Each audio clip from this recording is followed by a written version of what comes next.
Ai, meu Deus do céu. Ai, que internet ruim essa minha. Tentando, né? Boa noite, pessoal. Se vocês não são os mesmos que estavam aqui há instantes atrás, tô começando essa live pra bater um papo com Diego Cavalheiro, do blog Pensando Direita. Se minha internet deixar, né? Porque tava travando agorinha.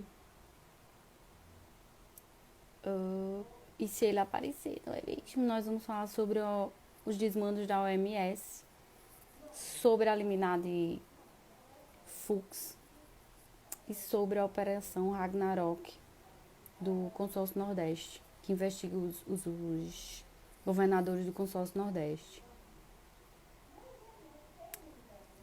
Um beijo, Felipe de Aracaju. Luna, sempre comenta nas minhas publicações. Porque eu tô chiando, né, minha gente? Diego, meu filho, aparece que eu ficar aqui sem assunto. Rubens Moraes, tudo bom?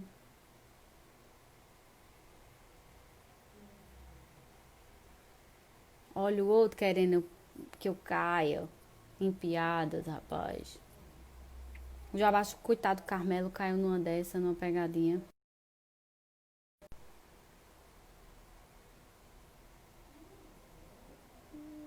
Eduardo, tudo bom?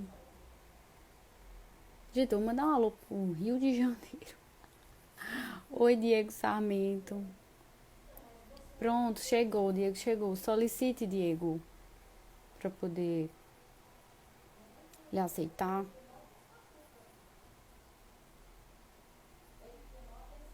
Diego, alô, alô.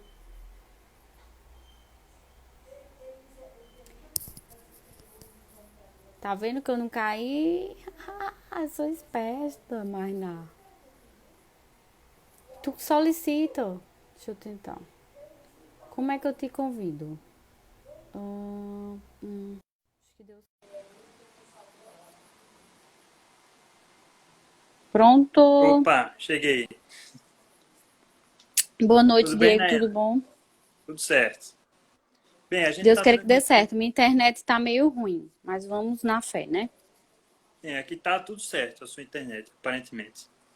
Queria, Pronto. Nayana, que você, apesar de estar no seu Instagram, né, transmitindo, se apresentasse para o pessoal que não te conhece e segue o Pensando Direito. Gente, boa noite. Eu me chamo Nayana Pontes, sou advogada de Campina Grande, Paraíba.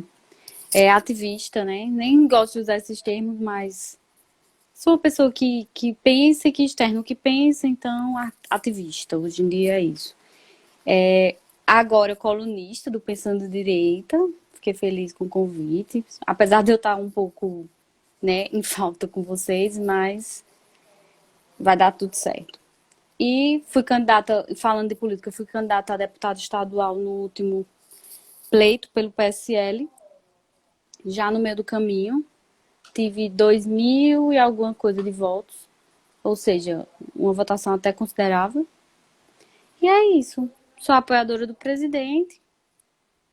Não tenho muito o que falar, não. Recentemente, inclusive, participou da bancada do portal Terça Livre, né? Não é para todo mundo, É, não. exatamente. É, exatamente. Eu tenho uma amizade com Alan faz um tempo, né? Já que eu sou. Nós nos conhecemos desde que eu comecei meio que a publicar sobre política. Aí ele sempre me fez esses convites, mas eu não. Nem tá dizendo que tá baixo. Mas eu não. Eu sou tímida, apesar de tudo. Aí eu ficava meio que fugindo. Aí eu tava lá, ele disse: bora. Aí, se Deus quiser, a gente vai colocar um projeto aí em prática de ter o Conexão Nordeste. Aí eu vou ter mais participações lá no Terça. Levar informações do nosso Nordeste para o Brasil. Muito Olha bom. a pergunta. Ai, meu Deus. Uhum. Então vamos Desculpa, Diego, começar é já que eu a fico entrevista? prestando atenção nas perguntas e me atrapalha aqui. Mas eu vou prestar só atenção em você, viu? Tranquilo. Eu queria já começar questionando, Nayana, sobre um fato que aconteceu no início da semana em relação à postura da OMS. Essa organização aí que tem sido usada por vários governantes, pela mídia, como uma referência maior acerca do que fazer sobre a pandemia, né? E no início da semana, uma diretora técnica dessa organização afirmou que a contaminação por assintomáticos parece ser rara, por conta de pesquisas já feitas em vários países, inclusive na China. Em seguida, a cúpula mais politizada da OMS trouxe outra linguagem a esse recado, dizendo que não é bem assim, que não há tantos dados, que é inconclusivo e que enfocando que os assintomáticos podem sim transmitir ainda, coisa que não foi negada pela diretora técnica. Então, eu queria saber, Naena, como é que você vê essa postura errática da OMS? Assim, eu acredito que a OMS deveria, a priori, mudar logo o nome. Organização, sei lá, da desinformação de saúde, porque não há consenso entre eles. Nós que somos mais red pilados sabemos que a lei é um braço do globalismo e tudo mais, e que não há função na OMS a não ser cabide de emprego, colocar militância mesmo da esquerda mundial para trabalhar em prol deles mesmos. Ou seja, eles sempre vão informar o que é interessante para os que pagam os seus salários. Porque não existe essa história de voluntariado e tudo mais. E o presidente, se não me engano, ele nem médico não é enfermeiro, não é nada da área de saúde. Se eu não me engano, ele é filósofo. Ou seja, qual o sentido disso? Para mim, não faz nenhum. Eles desinformam, eles trabalham a partir de quem está me patrocinando ou quem não está. É tanto que quando o Trump disse que ia cortar, quando ia cortar a verba para eles já mudaram lá no início, eu nem lembro qual era a postura.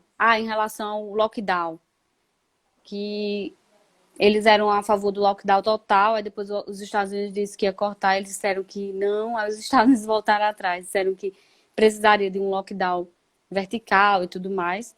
E agora, inclusive em relação ao Brasil, não sei se foi ontem ou antes de ontem, Bolsonaro havia dito que ia cortar também a ajuda à OMS, eles já disseram que o Brasil está lidando muito bem na luta, no combate ao Covid, ou seja, não tem nem o que falar. Porque nós sabemos que o patrocinador principal é os Estados Unidos. Eles perdendo já é um baque muito grande. O segundo e o terceiro é Melinda e Bill Gates. Esses aí eles não vão perder porque eles trabalham para eles de fato. Aí vem os outros países, né? China acho que é quarto, também não vão perder. Mas eles perdendo capital, eles perdem função, né? Ou seja, o OMS a serviço de Melinda, Bill Gates, China e uma galera aí.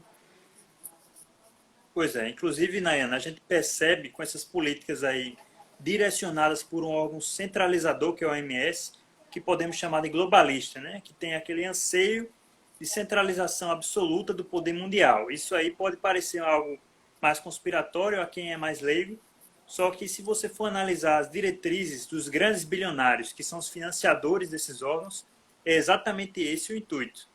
Então, esse intuito sempre voltado para centralizar as decisões, embora exista uma vasta diversidade no mundo, né, de políticas e conjunturas, mostra exatamente essa faceta obscura desse pessoal globalista. Pulando já para o próximo assunto, que também foi relevante na semana, Nayana, eu queria saber de você a respeito da constante veiculação de notícias sobre a corrupção do Consórcio Nordeste. Esse órgão que foi criado aí por governadores de esquerda aqui do Nordeste para tentar, entre aspas, viabilizar de forma mais acessível a compra de equipamentos de saúde. Só que, por exemplo, foram comprados 300 respiradores pelo consórcio a mais de 47 milhões de reais e nenhum deles foi entregue. O líder do Consórcio Nordeste, que é o governador da Bahia, Rui Costa, do PT, foi convidado pela Assembleia Legislativa da Paraíba e da Bahia para prestar esclarecimentos sobre isso. O que você tem a dizer? Como é que você vê esse cenário aí e essa corrupção tão gritante, principalmente aqui no Nordeste, né? Deixa eu pedir licença aqui, porque se não der um oi para Tamires de Paula, ela me mata, porque ela tá aqui enlouquecida. Então, oi, Tamires. Eu não tô sendo chata, porque eu tenho que responder aqui, mulher. Deixa eu ser assim. Sim, em relação a esse consórcio inconstitucional do Nordeste, porque a gente tem que frisar isso, porque não há constitucionalidade nesse consórcio. Eles não podem representar internacionalmente a nação, já que nós temos o presidente para fazer isso. Em relação à corrupção que está acontecendo, eu acho, sinceramente, que o presidente teria outras maneiras de enviar esse dinheiro, só que ele não fez, justamente sabendo que eles seriam, eles são previsíveis, que eles usariam esse dinheiro de maneira não tão lícita, ou seja, que eles passarem a mão. Eu acredito muito que foi uma isca e que eles pegaram feito uns bobinhos. Em relação à postura com que eles hoje respondem ao calote, é surreal que alguém acredite naquilo. É surreal que qualquer pessoa que tenha um QI acima de 60 coma a corda do que é dito pelos governadores. Eles falam que levaram calote e que todo esse montante de dinheiro, todos eles foram enganados como criancinhas que tiveram seus pirulitos levados. Ou seja, não faz sentido.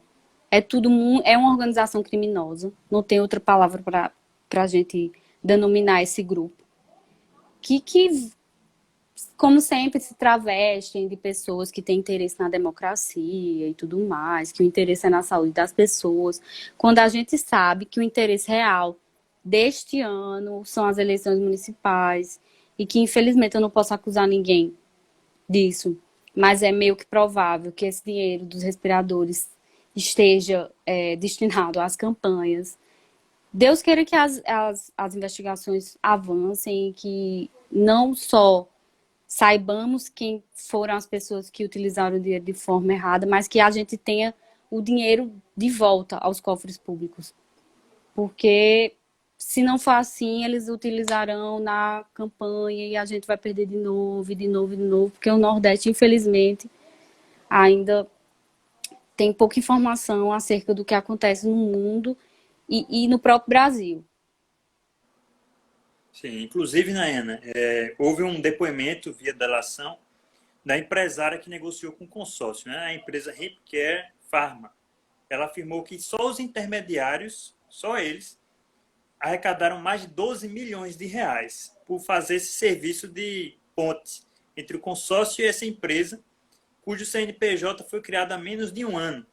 Ou seja, uma coisa altamente suspeita, no mínimo. É realmente Ou seja, um cenário triste. que eu saiba, o lobby ainda não foi legalizado no Brasil. Espero, inclusive, que seja, porque existe algum tipo de lobby que é saudável para as relações. Só que isso aí não é nem lobby, isso aí é roubo na cara dura. E, infelizmente, poucos enxergam. Eles fizeram com que as pessoas ficassem tão apavoradas e histéricas em relação ao vírus, que a gente nunca vai minimizar a letalidade. A gente sabe que mata. Conheço pessoas que tiveram familiares, que perderam familiares por causa desse Covid-19.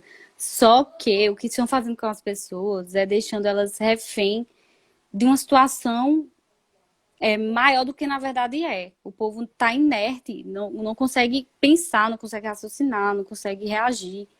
E o cenário ideal, o cenário fértil para esse tipo de coisa. Eles querem que o caos seja instalado para eles chegarem com a solução, com os salvadores da pátria. Mas, graças a Deus, nós temos um presidente que, apesar de tudo, apesar de todos os inimigos, de tudo que tem contra ele está conseguindo inserir aos poucos isso na cabeça do povo. Só Deus na causa, viu? Inclusive, sobre essa questão do lobby, no Brasil a gente costuma muito, o brasileiro ele costuma analisar as coisas de uma forma errada. Por exemplo, essa ideia de proibir o financiamento privado de campanha por parte de CNPJs é como se você quisesse combater a febre jogando o termômetro fora. Ou seja, você não está lidando com o problema em si, está lidando com o sintoma. A causa da corrupção, do superfaturamento, das licitações obscuras é justamente o poder excessivo que o Estado tem de fazer essa ponte com o alto empresariado. O alto poder de intervenção estatal causa corrupção e não o empresariado em si, o setor privado em si. Então, com isso, o efeito é reverso, inclusive. Não é verdade? Exatamente.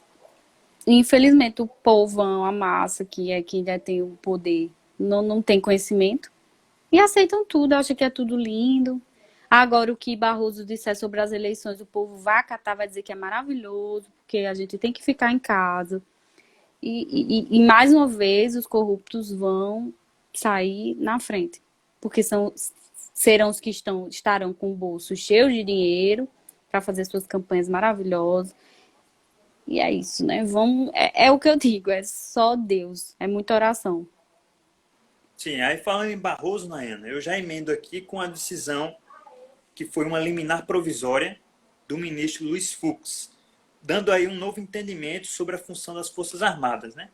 Ele se ateve ao artigo 142 da Constituição, aquele que diz que as Forças Armadas podem intervir em favor da lei e da ordem, caso solicitado por algum dos três poderes. Como é que você vê, Nayana, essa decisão e como é que você vê, como jurista, a interpretação correta do artigo 142? Desde da época de estudante que eu questiono essa forma de interpretação do STF. Eles interpretam a maneira que os cabe nas circunstâncias. É tanto que eles vêm com decisões e já revogam decisões deles mesmos. É recorrente isso. Mudou o cenário, eles mudam súmula, eles vêm legislando há anos e ninguém percebe isso. Com a entrada de Bolsonaro, parece que o Brasil acordou de uma maneira estupenda. Isso acontece há muito tempo. Só que como antigamente o chefe do executivo era muito mais amigo, tinha uma relação muito mais amistosa com os ministros do STF, inclusive a maioria deles foi colocada lá pelos governos do PT, os últimos 16, 17 anos. Então, óbvio que são pessoas que vieram da advocacia de sindicato, dos partidos deles e tudo mais. Ou seja, ali nada mais é do que o escritório do Foro de São Paulo. Para quem não conhece o Foro de São Paulo, pesquisa um pouquinho, é simples, vocês vão entender. Em relação ao artigo 142, a letra da lei é clara. A letra da lei é clara, não haveria que ter interpretação nenhuma. Não caberia a Fux colocar que o exército não tem que obedecer à ordem do presidente. É tanto que o presidente logo depois falou que o exército não obedeceria a ordens injustas. E isso é óbvio. Não precisaria que um ministro viesse dizer isso. O medo deles é justamente que eles sejam destituídos. Isso nunca foi nem mencionado. Se a militância pede isso, o presidente não tem culpa do que o povo fala, do que o povo pede. Ele nunca falou que usaria as Forças Armadas para nada e de maneira arbitrária em momento nenhum, nenhum. Nem no momento mais assim, que ele estava mais enraivecido, mais com raiva mesmo dos desmandos do STF, ele mencionou isso. Ele é tão democrático que às vezes dá raiva na militância. Dá raiva, porque ele é tão democrático, ele quer tanto seguir o ordenamento jurídico que a gente fica até com raiva dele. Aí o que acontece nesse sentido? Ele simplesmente falou o que ele queria falar, o que o STF queria falar e fugiu totalmente da letra da lei. A letra da lei é muito clara em relação a isso. Inclusive, o próprio STF poderia solicitar as Forças Armadas caso houvesse interferência de um poder no outro. As Forças Armadas é um poder moderador? Sim. Quando se fala em poder moderador, não quer se dizer que é intervenção, que é um poder intervencionista, que vai destruir a democracia, que a gente vai destituir o Congresso, o STF e vai haver um golpe militar. Ou seja, é surreal que Fux, inclusive, veio da magistratura mesmo. Ele não é advogado, nem MP, não.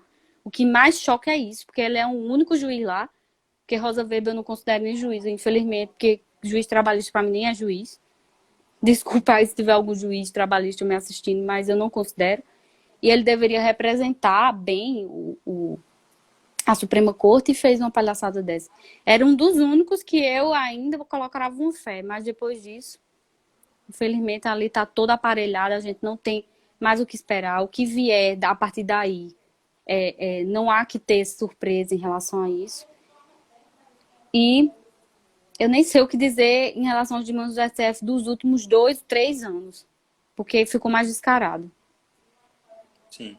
Inclusive, Nayana, a liminar provisória de Luiz Fux, ela disse o seguinte, basicamente. Ela disse que o Exército ele pode intervir, as Forças Armadas podem intervir em favor da lei e da ordem, mas não contra um dos poderes. Ou seja, se um dos poderes estiver invadindo as funções do outro e alguém solicitar que seja de algum dos outros poderes, o Exército não pode Ele agir. não pode. Pois é, um Ou seja, ele não entendimento. pode nada. Pois é, uma coisa tão essencial como essa, ele não teria como fazer, né? Então, qual é o sentido? Inclusive, o Ives Gandra Martins foi um jurista que participou ativamente da criação da Constituição de 88 e é professor emérito de Direito. Ele escreveu um artigo muito polêmico, mas muito bem embasado na Conjur, dizendo que o Exército, as Forças Armadas realmente são um poder moderador e que seria uma redundância se esse trecho do artigo 142 não estivesse se referindo também à situação em que um poder invade as competências do outro. Então existe aí um grande embasamento, não é Exatamente. só nem a militância que está propondo isso, tem também juristas muito Aí, competentes. só que em relação a isso, eu acho que eles querem dar um start para Bolsonaro fazer uma coisa e depois daria ruim para Bolsonaro, entendeu? Em jurista nenhum acredito, nem no Ives. Mas ele tem total razão no que ele fala. É redundância, o artigo não tem nem que ter interpretação. Ele é muito claro, muito claro. Porque alguns artigos é preciso a hermenêutica para poder chegar até o povo, para poder ter um entendimento geral das massas. Mas ali, qualquer pessoa que saiba ler entende o que aquele artigo diz. Não haveria nenhuma necessidade do STF interpretar e ainda colocar uma liminar absurda dessa. O pedido foi do PDT, se eu não me engano.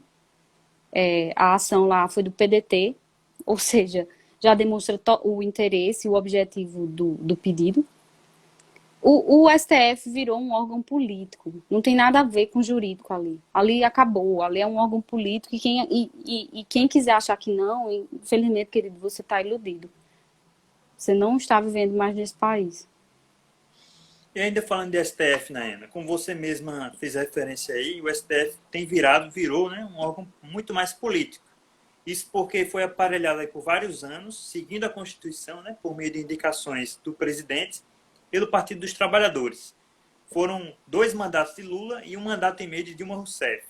Além disso, a gente teve outros 2 mandatos da esquerda também, porém mais moderada, de FHC, e as indicações foram se acumulando de um único espectro político.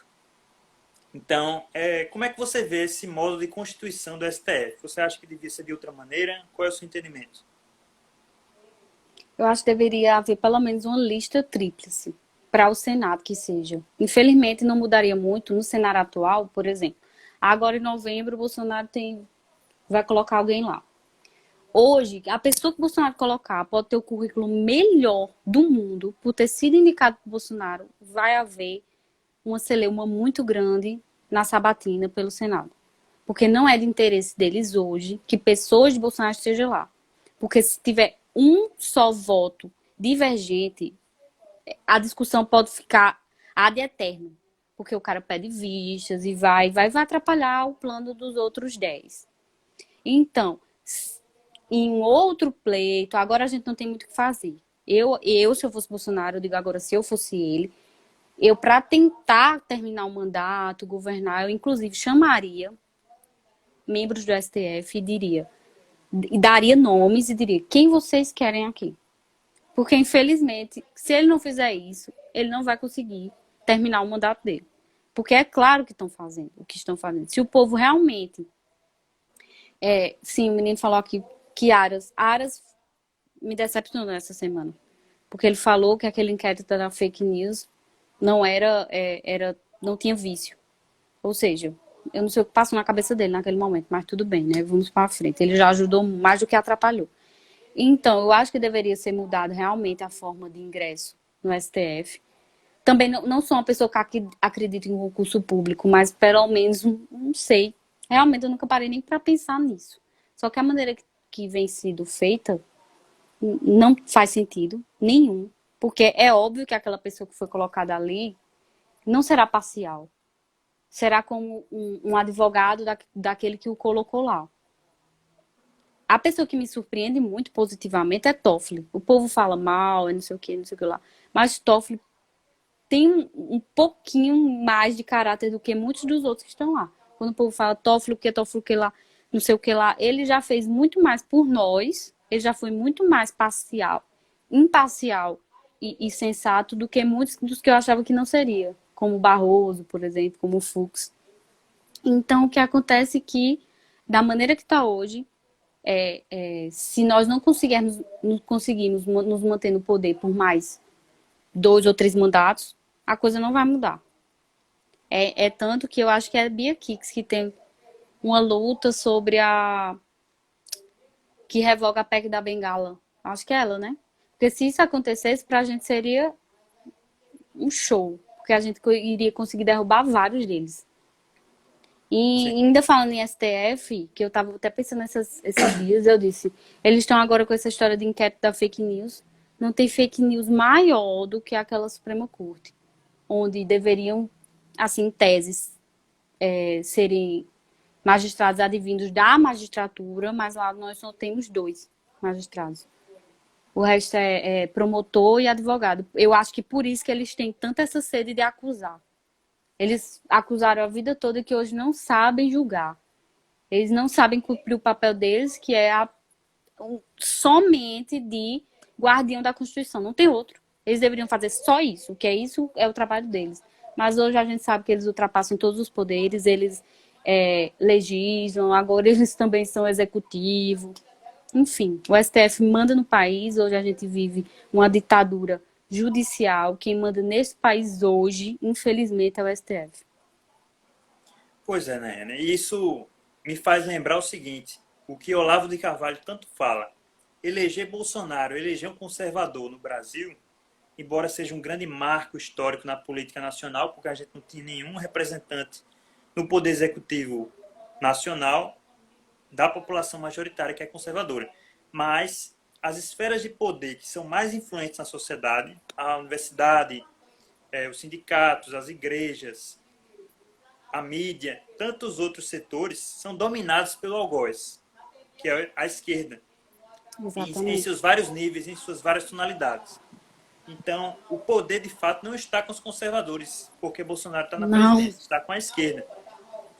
E o STF, inclusive, ele é apenas um braço dessa esquerda tão poderosa que pode ser colocada como, no Foro de São Paulo, a sua maior representação. Não é verdade? Infelizmente é o braço mais forte. É o braço mais forte deles e que hoje está alejando os poderes de Bolsonaro e deixando ele numa situação tão delicada como ele está hoje, a própria militância dele se voltando contra ele. Em alguns fatores. Lógico que a maioria das pessoas está com ele e tudo mais, mas pede medidas mais enérgicas. Infelizmente, não é fácil estar lá, não é fácil agir estando na cadeira que ele está. Então, eu prefiro muito mais estar aqui postando pautas positivas, ajudando, do que cobrando. Porque isso já tem muita gente fazendo. Aí, o que é que eu ia falar? Esqueci, era alguma coisa do STF, mas você falou, eu esqueci. Oh, meu Deus. Esqueci. Daqui a pouco você lembra que eu Enfim. vou voltar ao assunto. Mas, assim,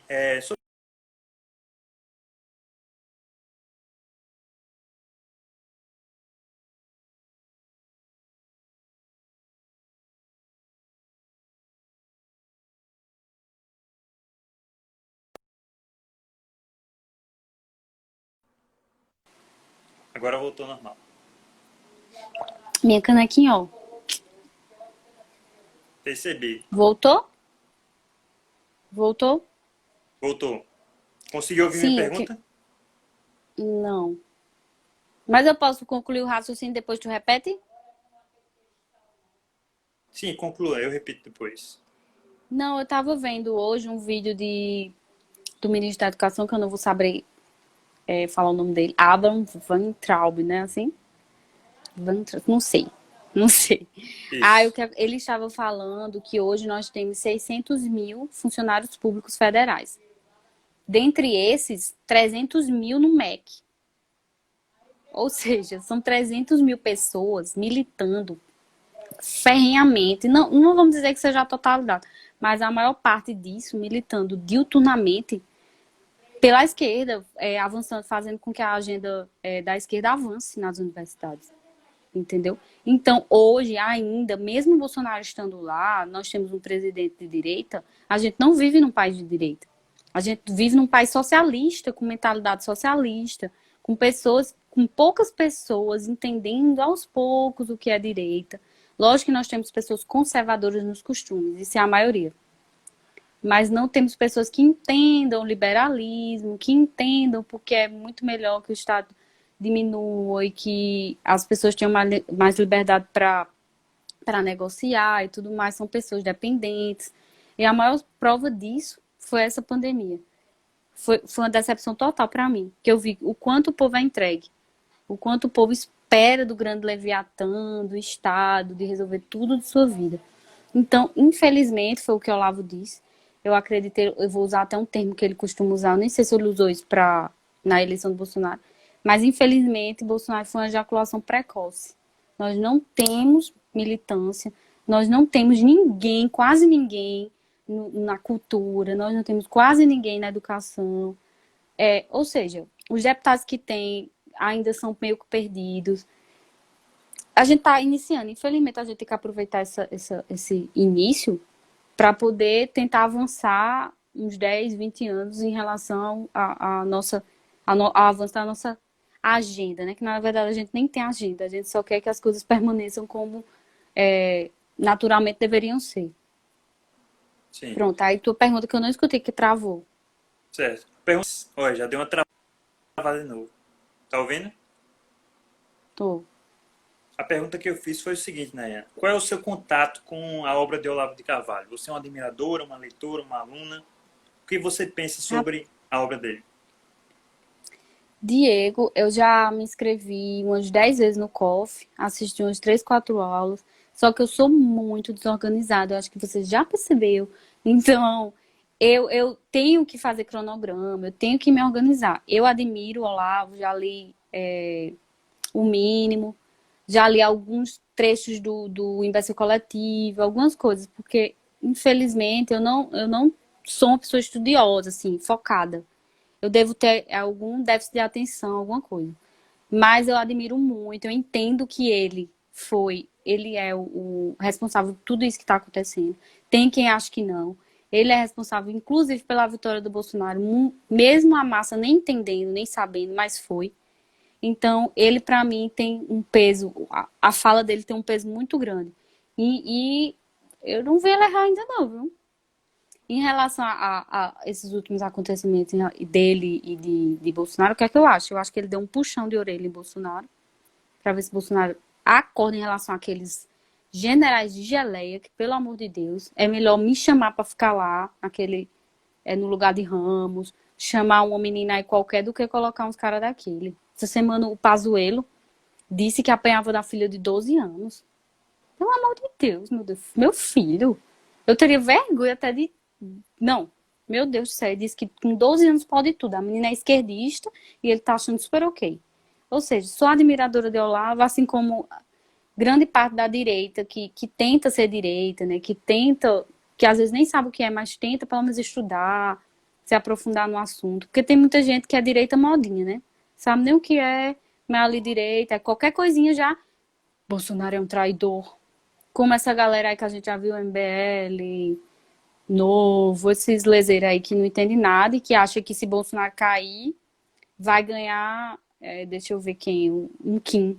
Kim vai ser presidente. Eu acho na cabeça desses lezeiros.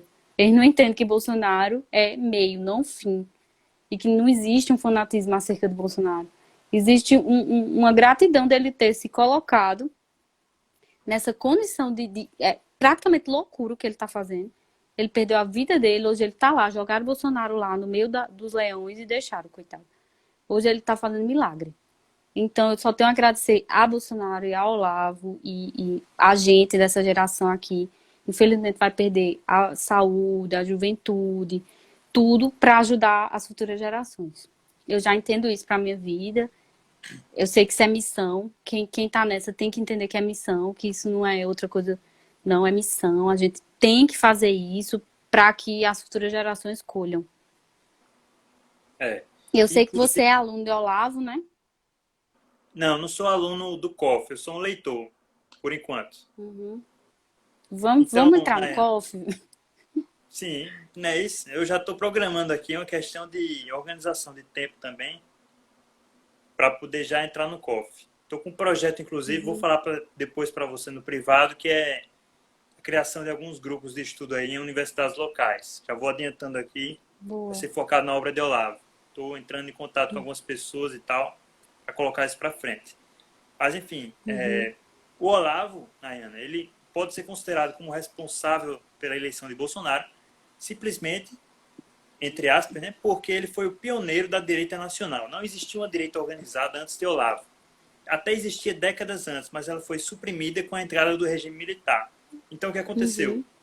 O Olavo, com suas ideias, sua obra filosófica, ele, sendo alguém influente no meio jornalístico, veiculou essas obras e a mídia, a indústria da mídia, viu que isso tinha demanda da sociedade, já que a população é majoritariamente conservadora. Então, isso abriu caminho para a contratação de outros jornalistas conservadores, que Uhum. vieram depois, né? O próprio Rodrigo Constantino, Marco Antônio Villa, mais ou Uhum. menos, Alexandre Garcia e Na tantos época, outros aí que são Reinaldo. até meia mais para a direita. Sim, fala um Uhum. pouco mais para a direita e com o tempo a população, vendo os comentários desse pessoal, os artigos, as opiniões, começou a ter uma noção do que era a direita em termos de ação programática, em termos de filosofia. Isso despertou uma demanda que já existia na população por um político de direita e saneou o caminho para Bolsonaro, o homem da Exatamente. ação, chegar lá e se projetar. Então, basicamente, esse é o papel de Olavo, embora a massa não conheça a fundo a obra de Olavo e a pessoa de Olavo, Exatamente. isso é natural, porque os grandes filósofos eles só ficaram popularizados depois da sua morte. Os próprios filósofos Uhum. gregos, por exemplo. Então, isso é absolutamente Exato. natural e normal. Então, eu queria saber de você, Nayana, para finalizar aqui a nossa entrevista, a respeito dessa retirada dos acampamentos bolsonaristas lá da Esplanada, né, pelo governador Ibanez, do MDB, que ele é governador do Distrito Federal. Como é que você vê essa ação? Ele utilizou como justificativa questões de saúde pública, né, questões de aglomeração para evitar a disseminação do vírus e também supostas ameaças que estavam ocorrendo à segurança do local feitas por bolsonaristas. Eu não sei há quanto tempo estavam acampados lá, mas eu acredito que há mais de um mês. Ou seja, só agora há risco para a saúde, só agora há risco nas aglomerações. Ou seja, eu não sei qual foi a motivação real do albanês, mas não faz sentido mais uma vez, como quase tudo nesse país. Acredito que realmente é meio que é um ressentimento. Como existe o gabinete do ódio, eu acredito que existe o gabinete do ressentimento. Que é essa galera que quer um oi de Bolsonaro, ele não dá mínima moral, eles descontam na militância ou em alguma coisa que eles poderiam fazer para agregar o governo Bolsonaro, aí eles acabam fazendo o contrário. Eles poderiam até querer desorganizar, desmantelar e mandar que as pessoas fossem para casa no acampamento. Mas da maneira que foi feita, foi feio. Se eu fosse policial, eu não teria obedecido uma ordem daquela. Eu não teria utilizado spray de pimenta em senhoras que estavam orando. Eu teria vergonha. Eu teria vergonha de sair de casa se eu fosse um cara daquele. É bom a gente pegar aqueles vídeos, dar print e colocar em todo canto para dizer: esse aqui não é homem, esse cara não é homem. Porque foi ridículo, foi desproporcional. Na verdade, eu acho que a motivação agora até que me deu um start para o que foi. É Sara, ela somente desmoraliza todos eles. Sara é mais macho do que aqueles policiais lá, todos eles, todos eles. E eu acredito, muita gente diz que ela quer somente autopromoção, seja lá o que for, corajosa ela é. Eu não sei quais são os objetivos dela, mas corajosa ela é. Eu tiro o chapéu para ela. Ela é muito mais macho do que a maioria dos homens deste Brasil. Se tivesse mais pessoas no estilo de Sara, a gente estaria em outra situação. Não tem o que falar, né? A polícia vem decepcionando há algum tempo, né? Em relação a essas. A única polícia que estava se salvando era do DF e a de São Paulo, que a de São Paulo ainda não me decepcionou. Mas a dos outros estados vem agindo de maneira arbitrária, obedecendo ordens injustas, que ordens injustas não são para ser cumpridas. Eu não cumpriria se eu fosse polícia. E é isso. É lamentável, até muito triste mesmo as cenas que foram vistas ontem pelos brasileiros.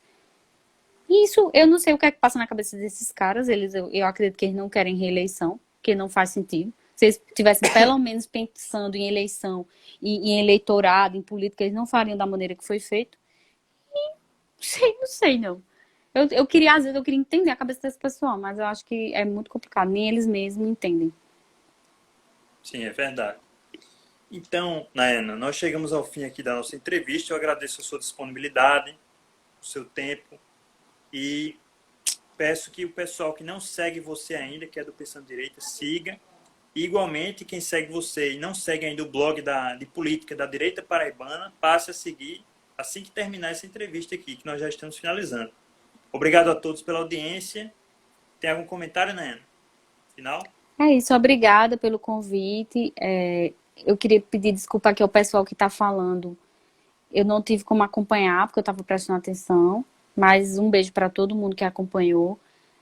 Peço para que sigam o blog Pensando Direita, que Diego teve uma iniciativa muito grandiosa, muito bonita, de iniciar esse trabalho. E Deus queira que seja promissor e que dure por muitos e muitos anos e que venha a brilhantar e a abrir mentes paraibanas, nordestinas e brasileiras. E é isso, obrigada, boa noite. Vou deixar salvo aqui e vai ficar também lá no blog. E quem quiser assistir, e compartilha na setinha, vocês vão compartilhando para as pessoas conhecerem tanto a mim, quanto ao Diego, quanto o trabalho que a gente vem fazendo.